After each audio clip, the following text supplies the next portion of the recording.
한번 따라해 보겠습니다. 행복한 만남. 노래 가사도 있죠. 만남, 우리 만남은 우연이 아니야. 그래서 세상에서도 만남을 특별한 것으로 보는데요. 성경적으로 보면은요, 정말 만남이라는 것이 결코 우연이 아니라 하나님의 섭리 속에서, 하나님의 놀라운 계획 속에서 이루어진 것입니다. 그래서 정말 만남이 중요해요. 만남.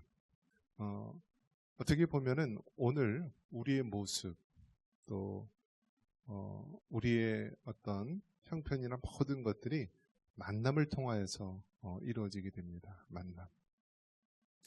먼저 부모님과의 만남, 그 정할 수 있을까요? 없을까요? 돈 많은 부잣집 그런 자녀로 태어나고 싶다고 해서 그렇게 할 수 있어요? 그건 없잖아요. 정말 우리가 대한민국에 태어난 것도 정말 행운이지, 조금만 방향이 빗나가서 저기 휴전소 위로 갔으면 어떻게 돼요 지금? 열심히 3대에 아주 충성하는 그런 노예로 있지 않겠습니까? 그런 것을 봤을 때 만남 얼마나 소중하고 중요한 것인지 모릅니다. 또 부부 사이의 만남은 어떻습니까? 부부. 사람의 원수가 누구라고요? 자기 집안 사람이라고 성경이 얘기를 했는데요. 부부. 처음에는 어떤 만남이죠? 좋아 죽겠다고 했던 만남이죠. 그냥 떨어지기 싫어가지고 서로 바래다 주다가 막 12시 막 이렇게 지나기도 하고. 저도 뭐 연애 때 전화를 했었는데요. 그 과거에는 시외 전화가 이게 카드였잖아요. 공중전화 카드. 그래서 그걸 막 열심히 듣는 거예요. 저는 이제 대학이 구미의 금호원과 대학을 다녔기 때문에 서울 사람하고 연애하려면 시외 통화를 할 수밖에 없었어요. 그래서 했는데 또 기록을 세웠던 것 같아요. 통화를 3시간을 할 수가 있었나요? 그래서 하여튼 그 교수님이 연구실을 줬는데요. 하여튼 그 전화비가 엄청 나와서 용성아, 네가 전화했냐? 그래서 하고 얘기했던 적이 있는데요. 하여튼 교수님이 마음껏 전화하라고 해서 마음껏 전화했더니 상상을 초월했나 봐요. 어쨌든 만남. 그래서 제 아내하고 만남을 한번 세봤더니요. 저희 아내가 중학교 1학년 때, 또 제가 고등학교 1학년 때 한 교회에 있으면서 시작이 됐더라고요. 그래서 한 교회에 다녔었는데 그 당시에는 뭐 얼굴도 몰랐죠. 워낙 숫자가 많아가지고. 그래서 41년이 됐더라고요. 41년. 한 교회에 다니기 시작한 만남. 그래서 이 만남이 2가지가 있더라고요. 한번 따라해 보겠습니다. 행복한 만남, 불행한 만남. 그래서 만남도 2가지가 있는 거예요. 만남도 행복한 만남이 있고 불행한 만남. 대부분 이제 그 사람을 알려면은 그 주변의 사람들, 특히 친구들을 보면 안다라고 이야기를 합니다. 그래서 데이트하거나 연애할 때 흔히 친구들을 만나는 경우가 있습니다. 그러면 영락없이 노는 사람들은 그 친구들이 어떻죠? 다 노는 사람이에요. 아무리 다소곳하고 막 이렇게 하려고 해도 그 친구들 몇 명만 만나면은 그 사람의 모든 것들이 다 낱낱이 드러나게 되죠. 그래서 유유상종이라는 말이 있듯이 친구들을 보면, 주변에 어울리는 사람을 보면은 다 알 수가 있습니다.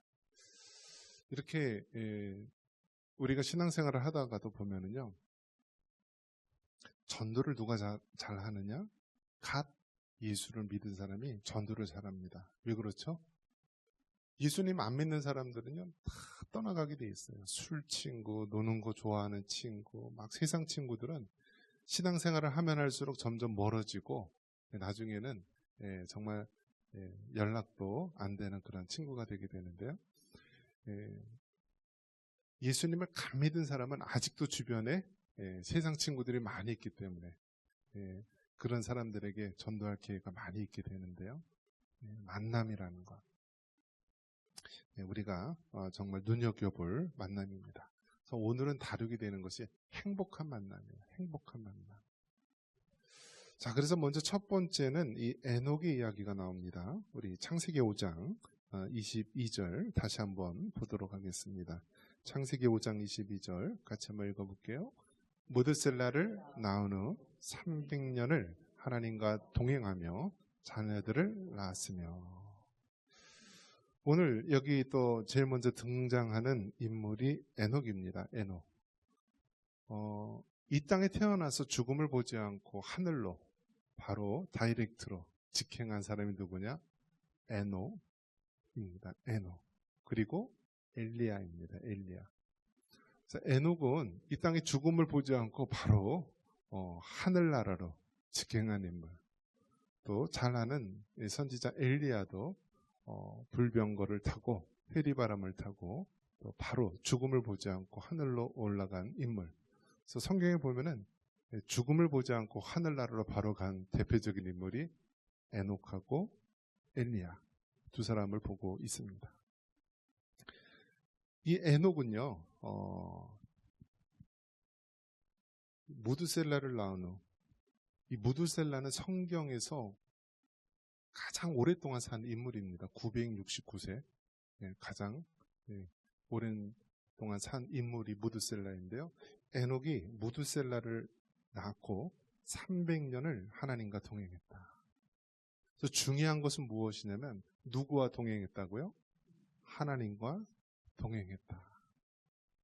그래서 이 에녹은 하나님과 동행하면서 살았다라고 합니다. 그러면서 나중에는 죽음을 보지 않고 바로 하나님 나라로 바로 간 인물. 그래서 하나님과 동행하고 하나님과의 만남을 통하여서 이 땅에 죽음을 보지 않고 하나님 나라로 간 대표적인 인물. 그래서 에녹은 얼마나 행복한 사람일까라는 생각이 듭니다. 그리고 죽는 게 쉬워요, 어려워요?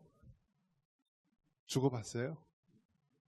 근데 죽는 게요, 쉬우면서도 어렵고 어려우면서도 쉬운 게 죽음인 것 같아요. 죽음. 먼저 죽음이라는 것이 왜 어렵냐면요, 언제 죽을지 모른다라는 거예요. 태어나는 것은 순서가 있어도 죽는 것은 순서가 있어요, 없어요? 없어요. 그리고 무슨 병이 걸려서 또 어떻게 될지 모르는 거예요. 저희 아버지도 이제 중풍, 뇌졸중에 걸렸었는데요. 그거로 돌아가시는 줄 알았어요. 그런데 교통사고로 돌아가셨어요. 사람의 운명이 몰라요. 무엇으로, 무슨 병이 걸렸다고, 암에 걸렸다고 해서 암으로 죽는 것도 아니에요. 어떻게 될지 몰라요. 그래서 저는 이제 안동김 씨인데, 이게 어른들이 항상 그런 얘기를 했어요. 안동김 씨가 과거에 지은 죄들이 많아서 남자들이 빨리 죽는다더라. 근데 보니까 정말 빨리 죽는 사람이 많더라고요. 근데 저희 큰아버지께서 90을 넘으면서 그 기록을 깼는데요. 언제 죽을지도 몰라요. 언제 죽을지도 모르고요. 어떻게 죽을지도 몰라요. 어떻게. 요즘 의사들 보면은요, 의사들 중에서도 암에 걸린 사람들이 그렇게 많더라고요.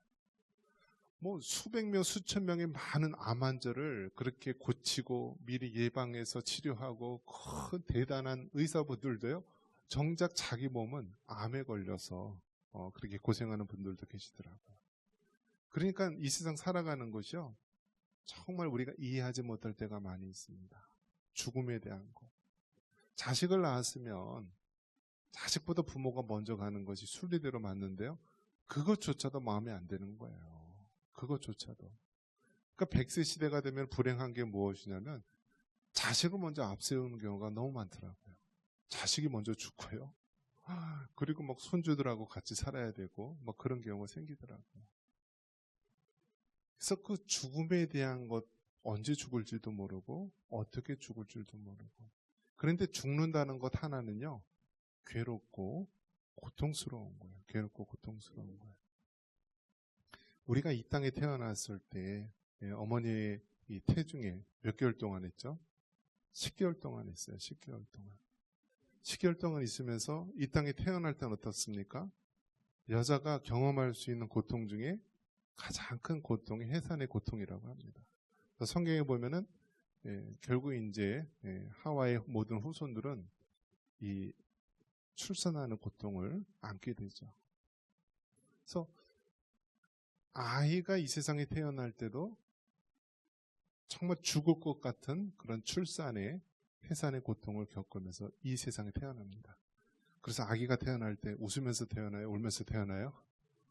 울면서 태어나잖아요. 울면서 태어나서 얼마나 힘든지 막 주먹 치면서 막 그렇게 자지러지게 막 울잖아요. 그죠? 태어나서. 이 세상에 태어날 때도 고통이 있고요. 힘든 것이 있어요. 그 아이를 잉태한 어머니도 죽을 것 같은 고통을 안고 또 아이도 정말 그 죽음의 사선을 넘어서 이 세상에 울면서 태어나는 것이 인생인데요.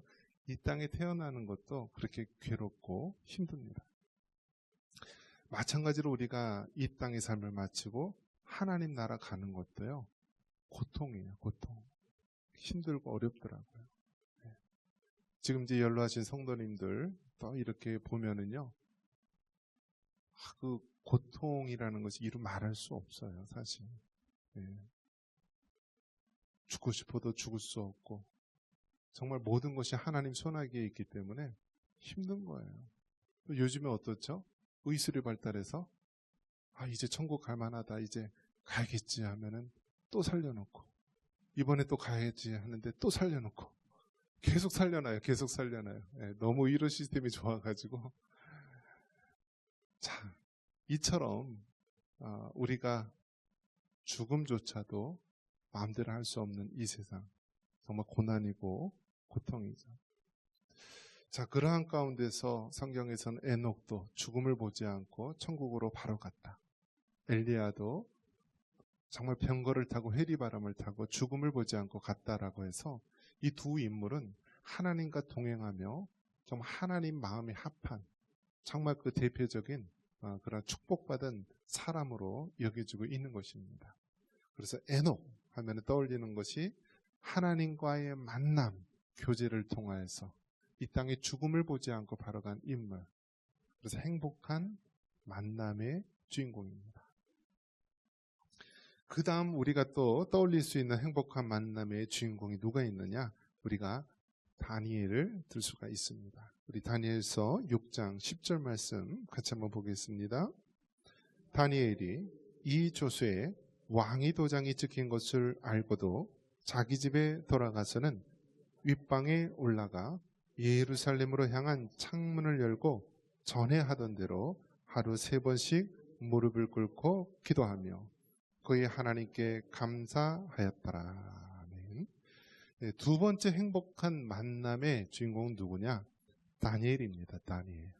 다니엘. 그래서 이 다니엘은 우리가 이제 성경에 보면은 선지서, 대선지서, 또 소선지서 이렇게 나오는데 대선지서의 그 한 인물입니다. 이사야, 예레미야, 또 에스겔, 다니엘 이렇게 나오는데요. 다니엘은 정말 중요한 인물이고 예언서를 기록한 그런 인물입니다. 그래서 다니엘서를 보면은요, 이거는 정말 쉽게 말해서 영빨이 없으면 못 읽어요, 책을요. 앞부분은 우리가 흔히 잘 아는 대로 다니엘과 그 세 친구들, 믿음을 지키고 풀무불에 들어갈지언정 그리 아니하실지라도 내가 잘할 수 없다, 우상이 섬길 수 없다라고 했던 다니엘과 그 세 친구 이야기 나오는데요. 그 이후에 그 예언의 내용을 보면은요, 정말 거기에는 영적인 내용들이 가득 차 있고요.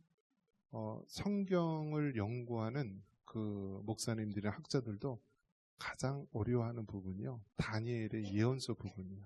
왜냐하면 그것을 잘못 예언하면 이상한 이단이나 잘못된 데에 빠져들 수 있기 때문에 굉장히 어렵게 여기는 부분이 다니엘의 예언이기도 합니다. 그만큼 또 더 중요한 그런 예언서이기도 합니다. 이 다니엘이 예. 그러니까 오늘날 따지고 보면은 이 국무총리 역할, 왕 다음으로 높은 권력을 가진 자이고요. 그리고 그 당시에 가장 강했던 나라, 예, 그 나라의 총리를 하게 됩니다. 총리. 그래서 총리를 하게 되는데 사람들이 이제 시기를 해가지고 뭐 다니엘을 사제고리에 넣었는데 천사가 그 입을 봉하게 되고 그를 시기했던 오히려 그런 자들이 오히려 그 사자굴에서 변을 당하게 되고 그런 내용들 우리가 알고 있는 내용인데요. 그 과정 중에서 시기하는 사람들이 다니엘을 어떻게 하면은 죄를 걸 수 있을까? 암만 찾아봐도 청렴결백해가지고 죄를 찾을 수가 없던 거예요. 그런데 다니엘이 보니까요, 어떻게 해요? 하루에 꼭 3번씩 기도를 하더라라고 합니다. 기도. 여러분 몇 번 기도해요? 네. 새끼 밥 먹기 때문에 밥 먹기 전에 기도? 네. 근데 무슬림들, 이슬람 교도들은 몇 번 기도하죠? 그들은 5번 기도해요. 5번. 대단하지 않아요? 5번 기도해요. 그러니까 이 이슬람교도 무슬림들이 5번을 기도하는데 유대인들은 정통적으로 몇 번 기도한다고요? 3번을 기도하는 거 봐요. 왜요? 다니엘이 하루에 3번씩 기도했기 때문에 유대인들은 3번씩 하루에 기도했구나. 우리 그리스도인들은 몇 번 기도해야 돼요? 네. 하여튼 알아서 잘 기도를 해야 돼요. 왜냐? 다른 종교에서도요, 하루 5번씩, 하루 3번씩, 뭐 그렇게 기도를 하니까 얼마나 어렵고 힘들어요. 네. 그래서 전 세계에서 새벽 기도 있는 나라가 어디라고요? 우리나라밖에 없어요. 우리나라밖에. 그래서 우리나라 해외 간 목사님들이 주로 만드는 게 뭐예요? 새벽 기도를 만들어요. 새벽 기도. 네. 그래서 아주 새벽 기도의 영성. 네. 그게 이제 우리나라 특징이기도 합니다.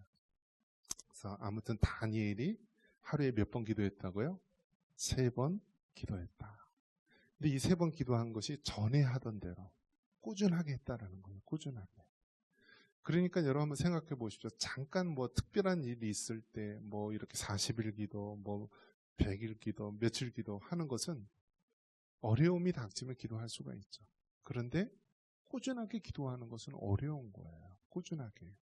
근데 다니엘은 전에 하던 대로, 즉 꾸준하게 기도했다라는 거예요. 꾸준하게. 그게 중요한 것입니다, 여러분. 우리가 항상 신앙생활을 할 때요, 꾸준하게 전에 하던 대로 하는 것이 중요해요. 건강도요, 잃은 다음에 지키려고 그러면 힘들어요. 힘들어요. 우리 몸 자체가요, 한번 잃으면 회복하기가 굉장히 어려워요. 이 뇌세포도 어떻다 그랬죠? 뇌세포도 죽으면 다시 소생이 안 돼요. 그러니까 우리 몸이요, 의외로 한번 건강을 잃으면 회복하기가 힘든 거예요. 그렇기 때문에 예방하는 것이 굉장히 중요한 거예요. 그러면 신앙생활에 있어서도 우리가 미리 예방할 수 있는 것이 무엇이냐? 바로 기도하는 거예요. 기도. 어려움에 닥쳤을 때 기도하는 것이 아니라 언제요? 미리미리 전에 하던 대로 기도하는 것이 중요한 거예요. 그래서 기도하는 사람은요, 달라요. 우리가 몸이 건강한 사람은요, 감기가 와도 잠깐 뭐 콧물 좀 흘리고 몸 좀 이렇게 하다가 금세 휙 지나가요. 그런데 몸이 약한 사람은 어떻게 되죠? 아주 그냥 된통 알아요. 심지어는 그 감기가 정말 폐렴이 될 수도 있고 아주 더 중한 병이 걸려서요, 생명을 잃을 수도 있는 거예요.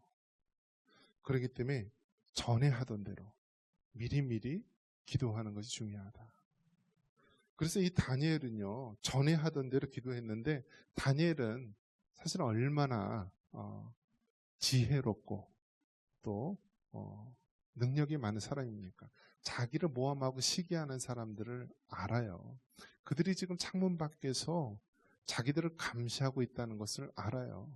전에 하던 대로 다니엘이 지금 예루살렘을 향하여 무릎을 꿇고 기도하는 모습을 보면은 그 왕의 그 명령에 어긴바 되기 때문에 자기가 죄인이 된다는 사실조차도 다 압니다. 그럼에도 불구하고 어떻게 해요? 다니엘은 사람을 바라보고 있는 것이 아니라 하나님을 바라보고 기도한 거예요. 그럴 때 하나님의 놀라운 역사를 보는 거예요.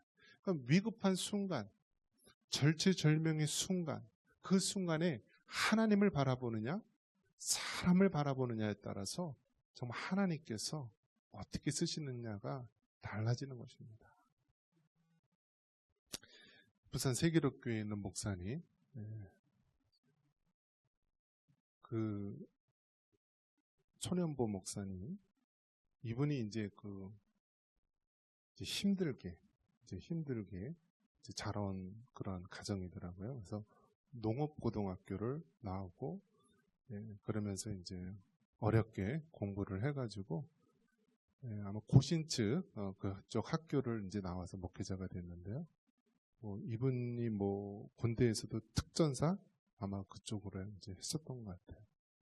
62년생이시고, 그런데 1심 재판에서 이제 기독교인으로서 어떻게 이제 교육감 선거 때 기독교에 합당한 인물인가, 그거를 보기 위해서 이제 여러 가지 했을 때 결국 법에 저촉이 되어서 선거법 위반으로 해서 1심에서 징역 6개월에 집행유예 1년을 받은 거예요. 그런데 얼마 동안 살고 나왔어요? 징역 6개월인데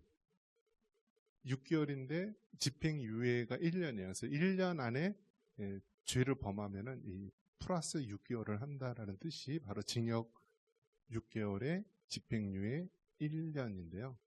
이 손현보 목사님이 감옥에서 몇 개월 동안 있다 왔죠? 징역 6개월을 받았는데 몇 개월 살고 나왔어요? 5개월이 돼요. 5개월. 그러니까 정말 법관들이요, 정치하는 사람들이 얼마나 야비하고 비열한 인간인지요. 죄목이 구속이 될 필요가 없어요. 왜냐하면 3,000명, 4,000명 이상 되는 큰 대형교회 목사님이신데 왜 도망을 가겠어요?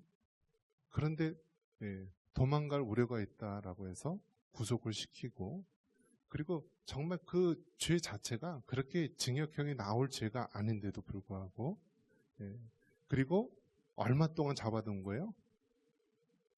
징역 6개월인데 5개월 동안은 장장 잡아놓은 거예요. 5개월 동안. 그러니까 사실상 한 달만 더 있으면 그냥 다 살고 나오는 거랑 똑같은 거예요.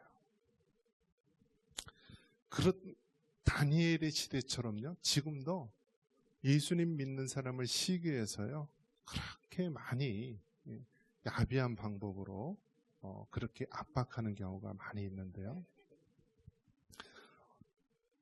어쨌든 그 손현보 목사님도 그렇고, 우리가 신앙을 지키면서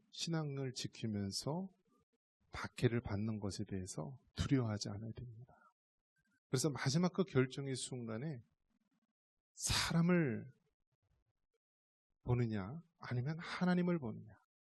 다니엘은 자기를 시기하는 자들이 지금 문 밖에서 다 관찰하고 있는 것을 보면서도 전에 하던 대로 하루에 3번씩 예루살렘을 향하여 기도하였다. 그래서 다니엘은 어떻게 보면은 그 기도하는 것에 목숨을 걸고 자기가 하나님을 믿는 자녀로서 그렇게 하나님만 바라보고 행동을 했던 것입니다. 이것이 결국 정말 하나님과 동행하는 사람들의 특징이라고 말할 수가 있어요. 여러분, 누구 바라보십니까? 정말 하나님 바라보시고 마지막 순간에 정말 다니엘과 같이 내가 전에 하던 대로 하루 3번씩 예루살렘을 향하여 기도하면 내가 죄인이 되고 내가 감옥에 가는데 그렇게 할 수 있느냐. 이것이 정말 하나님과 동행하는 사람, 신앙인의 결단의 모습이 나타나게 되는 것입니다. 그러면서 신약에서는 행복한 만남으로서 결국은 누구를 만나야 되느냐? 한번 따라해 보겠습니다. 예수님을 만나야 한다. 요한복음 15장 4절 같이 한번 읽겠습니다. 내 안에 거하라. 나도 너희 안에 거하리라. 가지가 포도나무에 붙어있지 아니하면 스스로 열매를 맺을 수 없음같이 너희도 내 안에 있지 아니하면 그러하리라. 아멘. 한번 따라해 보겠습니다. 내 안에 거하라. 여러분이 얼마나 위로가 되고 힘이 되는 말씀입니까? 내 안에 거하라. 바로 예수님께서 내 안에 거하라. 내 안에 거하라.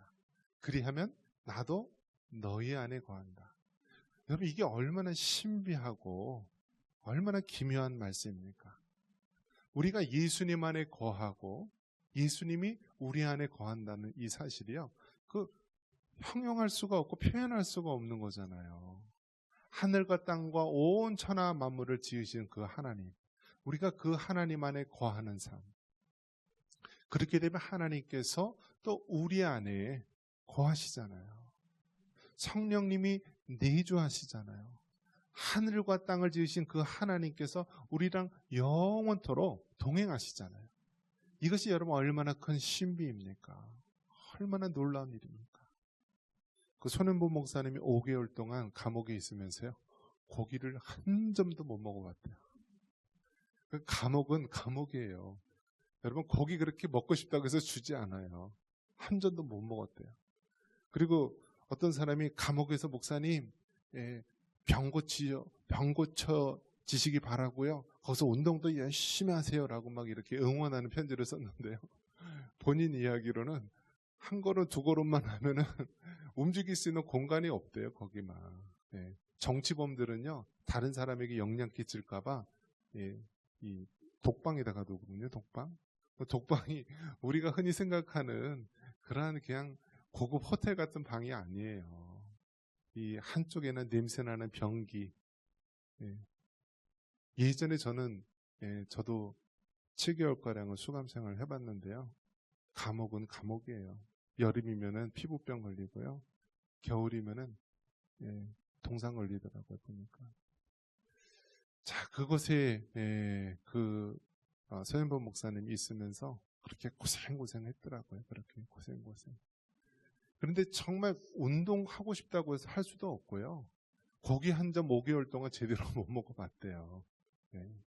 그렇게 이제 고생하면서 이렇게 지냈는데요. 정말 그 안에서 위로가 된 것이 무엇일까요? 바로 하나님과의 교제. 하나님과의 그 친밀한 교제가 있었다라는 거예요. 만약에 예수님 믿지 않는 사람이요. 그 조그마한 공간에요. 그렇게 몇 달 동안 있는다? 돌아버리는 거예요. 미치는 거예요. 죄수들도요. 가장 싫어하는 게 독방이에요. 독방. 왜냐하면 얘기할 사람이 있어야 되고요. 뭔가 해야 되는데요. 완전히 사방에 벽으로 갇혀 있고 막 이렇게 하면요. 사람이 막 공황장애 있거나 그런 사람들은 그냥 미쳐버려요. 그런데 다만 예수님 믿는 사람은 그 감옥 안에서도 누구와 교제할 수 있어요? 하나님과 교제할 수 있는 거예요. 그러니까 그 안에서 정말 신앙의 훈련을 받고 오시는 분들이 꽤 많더라고요. 꽤 많아요. 오늘 이 요한복음 15장 4절에 우리 예수님께서 뭐라고 얘기하시냐면 내 안에 거하라. 나도 너희 안에 거하리라 하면서 포도나무 비유를 합니다. 마치 포도나무가 있고 그 가지가 포도나무에 붙어 있을 때 그 나무로부터 영양분과 필요한 것을 흡수해서 그 나무가 건강하게 자라고 열매를 맺듯이요. 우리가 포도나무 대신 예수님과 붙어 있어야 되는 거예요. 우리는 가지이기 때문에요. 이 가지는 포도나무에 붙어 있어야만 우리는 살 수 있다는 거예요. 생명력을 우리가 공급받으면서 살아갈 수 있는 거예요. 근데 중요한 것은 무엇이냐면 가지가 나무에 완전히 붙어 있어야 되는 거예요. 그냥 붙어 있는 척 하면 돼요, 안 돼요? 안 돼요. 죽는 거예요. 완전히 접촉을 해야 되는 거예요. 접촉. 그래서 우리가 가지를 접붙임할 때도 어떤가요? 이렇게 잘라가지고 직접 붙여놓잖아요. 마찬가지로 가지인 우리는요. 살 길은 단 하나, 포도나무 대신 그 예수님에게 완전히 붙어 있어야 되는 거예요. 이것이 진정한 행복한 만남의 모습인 것입니다. 우리가 신앙생활할 때도 중요한 것이 무엇이냐면 종교생활로 그치면은 우리 생명력이 자라날 수가 없어요. 종교생활은 무엇이죠? 그냥 일요일 되면 교회 가고 그냥 이렇게 성경책 끼고 교회들만 왔다 갔다 하는 것이 종교생활이라고 할 수 있어요. 마치 가지가 포도나무에 붙어 있지는 않고 그냥 가까이 붙어 있는 그런 척 하는 거예요. 그런데 중요한 것은 그렇게 되면 말라 죽게 되는 거예요. 생명이 없게 되는 거예요. 그렇기 때문에 가지가 포도나무에 붙어 있듯이요. 우리는 완전히 붙어 있는 신앙생활. 내 안에 거하라. 그러면 나도 너희 안에 거한다라는 말씀처럼. 비록 감옥의 그 어두움 속에 있다 할지라도 우리가 예수님과 붙어 있다면 우리는 생명을 공급받을 수 있고요. 감옥 안이 우리 주님과 동행하는 천국으로 변하게 되는 것입니다. 말씀을 정리합니다. 만남에는 행복한 만남 혹은 불행한 만남도 있습니다. 우리는 행복한 만남을 해야 합니다. 구약에서는 에녹이 하나님과 동행하며 300년 동안 하나님과 동행하면서 죽음을 맛보지 않고 천국으로 바로 갔다라고 합니다. 그리고 다니엘은 전에 하던 대로 하루에 3번씩 하나님 앞에 기도를 했다. 그러면서 하나님과 행복한 만남을 이어갔다라고 말합니다. 신약 성경에는 우리 예수님께서 말씀합니다. 네 안에 거하라. 그러면 나도 너희 안에 거하리라. 바로 이것이 행복한 만남, 우리가 생명을 유지하고 하나님 앞에 영광된 삶을 살아가는 길입니다. 이러한 은혜가 있기를 주님의 이름으로 축원합니다.